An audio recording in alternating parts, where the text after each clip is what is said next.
اب جو لوگ کہتے ہیں قرآن کے واسطے بھائی کتنے غلطیاں یہاں پہ آئیں گی. ایک بیماری نکلی ہے، اللہ بچائے اس بیماری سے. شاید وہ بیماری لگنے سے پہلے ویکسین ڈال دیے یہاں پر آ کر. یہ تفسیر کی مجلس میں آ کر کورونا وہ خراب بیماری لگنے سے پہلے یہاں پہ ویکسین ڈال دیا جاتا ہے. یہ ویکسین ڈال لیے، ہر وار میں ایک ویکسین ڈال لیے، انشاءاللہ وہ الحاد کی بیماری آپ کو ٹچ نہیں کرے گی. وہ بیماری کیا ہے؟ ہر ایک انسان قرآن سمجھ سکتا ہے، ہر ایک انسان قرآن سمجھ سکتا ہے. ٹرانسلیشن پڑھو، قرآن سمجھ جاؤ. بھائی قرآن بہت ایزی بھائی. یہ علماء قرآن کو مشکل بنا دے. قرآن بہت ایزی، سب سمجھ سکتے. جسے عربی معلوم نہیں وہ بھی دعویٰ کر رہا ہے قرآن بہت ایزی. کوئی کہہ رہا ہے عربی کی ضرورت نہیں، کوئی کہہ رہا ہے عربک گرامر کی ضرورت نہیں، عربک گرامر کی ضرورت نہیں. پھر کیسا سمجھنا قرآن؟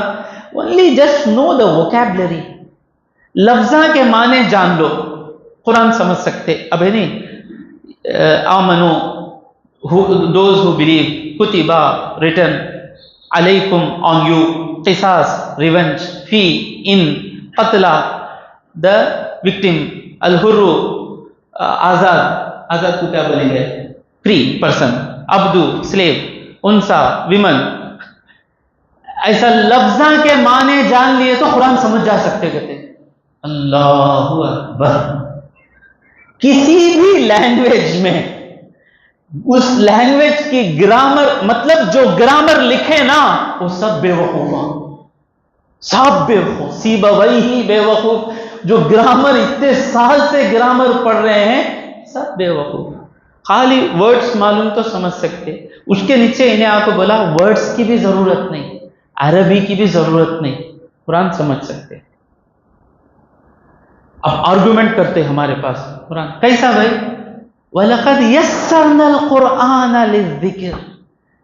We made understanding کا we made understanding of Quran easier. تو اللہ بول رہا ہے کہ ایزی سے سمجھ میں آتا کہتے قرآن ان کو. ذَلِكَ الْكِتَابُ لَا رَيْبَ فِيهِ. There is no doubt in that book. سمجھ میں آ گیا ان کو. اب میں پوچھا، آپ کو ڈائریکٹ سمجھ میں آ جاتا، اچھی بات ہے. ایک آیت ہے وَمَا مِن دَابَّةٍ فِي الْأَرْضِ إِلَّا عَلَى اللَّهِ رِزْقُهَا. یہ سمجھو. ہاں there is no animal، جو بھی بولے. یہ ٹرانسلیشن کہاں سے اٹھائے؟ وہ ٹرانسلیشن کی بک سے. وہ ٹرانسلیشن کون کرے؟ ایک عالم صاحب نہیں. انہوں ٹرانسلیشن کرنے کے واسطے ان کو کیا کیا پڑھنا پڑا، گرامر پڑھنا پڑا، تفسیر پڑھنا. ان سے جا کر پوچھو، جس کا ٹرانسلیشن آپ پڑھ رہے ہو ان سے جا کر پوچھو کہ ان کو کیا کیا پڑھنا پڑا. یہ برین واش کرنا ہے. ایسا بتا رہے ہیں گویا کہ علماء برہمن ہیں. ہندوؤں میں ویداس کون پڑھ سکتے ہیں؟ ان کے جو کتابیں ہیں ویداس، وہ صرف برہمن پڑھ سکتے ہیں. غیر برہمن کو ویداس پڑھنے کی اجازت نہیں. برہمن ہی پڑھ سکتے ہیں، برہمن ہی سمجھا سکتے ہیں. یہ معنی میں امت مسلمہ کو لا کر معصوموں کو ٹھکا رہے ہیں، برین واش کر رہے ہیں. خدا کی قسم، عالم بننے کے لیے نہ سید ہونا ضروری، نہ شیخ ہونا ضروری، نہ پٹھان ہونا ضروری. مدرسے میں جائیں گے تو آپ کی ذات نہیں پوچھیں گے. آپ ولد الزنا بھی رہیں آپ کو مدرسے میں ایڈمیشن مل جائے گا. ولد الزنا کا مطلب کیا؟ حرام طریقے سے پیدا ہوا، وہ بھی اگر مدرسے میں آ جائے اسے ایڈمیشن مل جائے گا. وہ 7 سال کے بعد اگر وہ قرآن مجھ سے زیادہ سمجھ لے، خدا کی ذات کی قسم میں اس کے سامنے ہاتھ بن کے جا کر اس کے پاس قرآن سیکھوں گا. کہاں کی بات کہاں لگا رہے ہو؟ یہاں وہاں پہ ایک ذات والے ہی پڑھ سکتے ہیں، یہاں کوئی ذات والے نہیں. اور یہاں کالجز اگر ایسا ہوتا ہم لوگ تو مدرسے میں جمنا کو تو 2 لاکھ روپے فیس پر سیمسٹر، 3 لاکھ فیس. مدرسوں کی فیس کتنی ہے؟ ہاسٹل فری، کھانا فری، ایجوکیشن فری، پورا فری. اتنا فری رکھنے کے باوجود تم کو قرآن کی قدر دل میں نہیں تھی، تم عالم نہیں بنے، اس لیے ہم تم کو کہہ رہے ہیں کہ قرآن سمجھو تو عربی پڑھ کر سمجھو، یا جو سمجھ گیا ہے اس سے سمجھو۔ کمپیوٹر جا کر دوسروں سے سیکھیں گے تو اکاؤنٹس کس کا نہیں سیکھنا؟ کیمسٹری ٹیچر کے جا کو اکاؤنٹ سیکھو، نہیں حضرت، سیکھے کر کو نہیں حضرت، ان کے پاس سیکھے تو اکاؤنٹس برابر سمجھائیں گے ان کو۔ ہاں، پھر الجبرا کس کے پاس سیکھنا؟ الجبرا جا کو موزن صاحب کے نے سیکھو، انہوں mathematics M S C mathematics بڑے اچھے، انہوں الجبرا ان کا نے سیکھنا، وہاں سب دماغ کام کرتا، قرآن میں بھولے بن جاتے، عالمہ کی ضرورت نہیں، ایسا کیا، خود سمجھو۔ تو اب یہاں معنی کیا نکلتا؟ آزاد کے بدلے میں آزاد کو قتل کرنا، غلام کے بدلے میں غلام کو قتل کرنا، عورت کے بدلے میں عورت، ذرا دماغ لڑائیں، عورت کے بدلے میں عورت کو قتل کرنا۔ اب اس کا مفہوم مخالف کیا آتا؟ اگر کوئی غلام کسی آزاد کو قتل کر دے، غلام آزاد کا مرڈر کر دیا، اب اس کو پکڑے تو قرآن کی آیت بتا رہا ہے بھائی آزاد کے بدلے میں آزاد کو ختم کرنا، قرآن بولا آزاد کے بدلے میں غلام کو قتل کرنا قرآن میں کہاں ہے؟ کیا جواب دیں گے آپ؟ اس طرح قرآن کو عالموں کی ضرورت نہیں، تفسیر کی ضرورت نہیں، کٹ کر گنہگاروں کے لیے قرآن کو سبب بنا رہے ہیں گناہ کرنے کا۔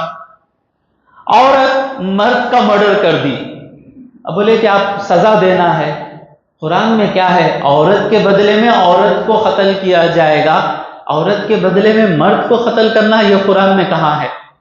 میں آیت پھر سے ترجمہ کرتا ہوں، یا ایھا الذین آمنوا، اے ایمان والو، کتب علیکم القصاص فی القتل، تم پر فرض کر دیا گیا بدلہ لینا، ناحق جو ناحق مارا جائے اس کے معاملے میں، الحر بالحر، آزاد کے بدلے میں آزاد سے بدلہ لینا، غلام کے بدلے میں غلام سے بدلہ لینا، اور عورت کے بدلے میں عورت سے بدلہ لینا۔ اب غلام کسی آزاد کا قتل کر دے تو اس سے بدلہ لے نہیں سکتے، عورت کسی مرد کا قتل کر دے اس سے بدلہ لے نہیں سکتے، آزاد کسی غلام کا قتل کر دے اسے بدلہ لے نہیں سکتے، مرد کسی عورت کا مرڈر کر دے اس سے بدلہ لے نہیں سکتے۔ یہاں پر حضور جس طرح آیت کو سمجھے اسی طرح سمجھنا، یہاں مفہوم مخالف نہیں لینا، یہاں کیا؟ قیاس۔ قیاس کیا ہے بھائی؟ جب آزاد کو ہی آزاد کے بدلے میں قتل کیا جا رہا ہے تو کیا غلام کو نہیں قتل کیا جائے گا؟ آزاد کچھ قتل کر دیے تو غلام کو قتل نہیں کریں گے کیا؟ سمجھ میں آ رہی نا بات؟ تو اسی طرح مرد کو ہی قتل کر رہے ہیں تو عورت کو قتل نہیں کریں گے کیا؟ اور حضور صلی اللہ علیہ وسلم نے ایک یہودی عورت نے ایک یہودی مرد کو قتل کر دیا تو اس کے بدلے میں حضور اکرم صلی اللہ علیہ وسلم نے اس عورت کو قتل کیا۔ یا حدیث ایسی ہے کہ یہودی مرد نے ایک عورت کو قتل کر دیا تو اس یہودی مرد کو حضور اکرم صلی اللہ علیہ وسلم نے قتل کیا۔ تو کہنے کا مقصد یہ ہے کہ ایک آیت سمجھنے کے لیے سنت سمجھنا، تفسیر سمجھنا اور فتویٰ کیا ہے سمجھنا، تبھی قرآن سمجھ میں آتا ہے۔ سمجھ میں آ گیا؟